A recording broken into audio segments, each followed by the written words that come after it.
It's Russ Borris down at South by Southwest for WFUV. It's Austin, Texas, 2011, and sitting down with Will Sheff of Okkervil River. How are you, Will? I'm doing all right. It's good to see you.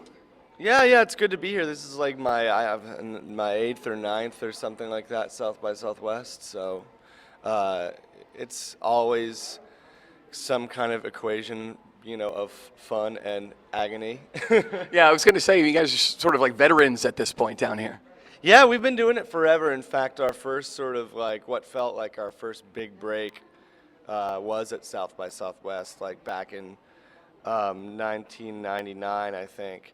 Because we were like this local band that couldn't even get a show, and then finally we ended up just getting the South by Southwest gig, and then the Austin Chronicle wrote a preview of the gig, and that to me, like all the other good things that have happened to the band, subsequently never really felt as big as that tiny little thing, because we were so sort of like just desperately scrambling around before that. So I do have a lot of affection for South by Southwest in my mind because of that whole thing.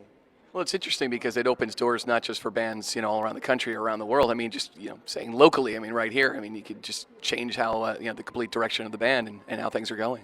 I guess so, yeah. I have a really sort of dim understanding of what it really does. Maybe it does a tremendous amount, and maybe it's just like a party for music industry people where the bands are playing almost for free. I don't really know. It certainly seems to help certain bands a lot. I think beyond that first time that it helped us, but I'm really not sure, to be honest. Well, we saw your show the other night. I guess it was Red 7 Patio, which was really great. It was a little late night and packed room and everything, doing some of the new material. You want to talk about the new record a little bit?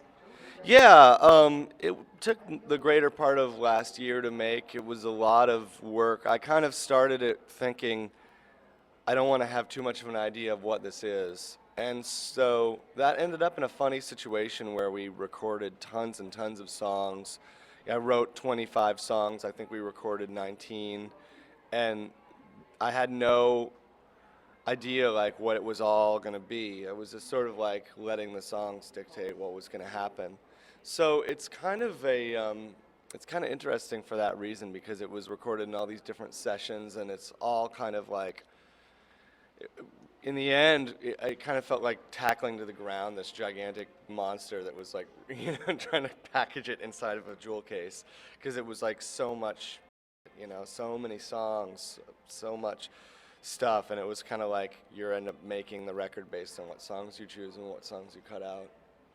Well, as you spend a few days down here, playing shows, do you find time to go see things that you'd like to see or bands that you haven't seen? Not really, to be honest. There are definitely bands that I've wanted to see, but we're playing 5 times. Well, I'm playing 5 times. I had one solo show yesterday, and so when that is happening, you kind of don't really have the extra time to see stuff. You seriously end up seeing the band that plays right before you or the band that plays right after you, which is a bummer. But you kind of are either like a hard-working band at South by, or you're just sort of like, or you're kind of watching things happen. You just find yourself kind of absorbed in the scene without actually maybe, being as productive as you need to be, I guess. Yeah, I guess so. I think that it's just like sometimes we just have these major hard-working years, and occasionally I do get to go see bands, but this year it's just sort of like go to the show, go to the next show, go to the club, go to the next club.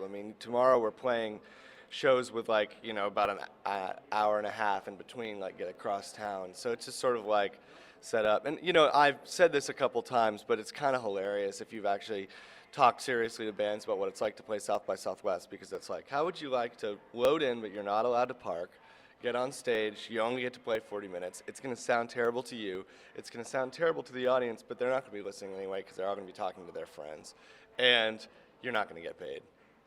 It's kind of this sounds like a great deal. Clearly somebody's getting paid a whole lot, but it's kind of a ridiculous scene. But I say that, well, I don't want to say affectionately, but sort of resignedly. I'm just sort of like, yeah, okay, all right.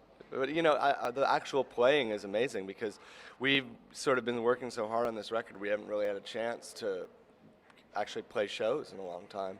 So it's kind of great to be able to get up and twice a day or whatever, just sort of do the new songs. Well, thanks for your time, man. Good luck at the rest of South by, and look forward to seeing you in New York City when you come play. A couple of shows, I guess in May it is, right? Yeah, well, thank you, man. Thanks for interviewing me. I'm sorry I'm all groggy. I just sort of woke up, so I'm sort of like, putting my thoughts together in my mind. No coffee, no food. We're all in that scene now. Don't worry about it. Yeah. Okay, cool. It's Russ Borris from WFUV down at South by Southwest.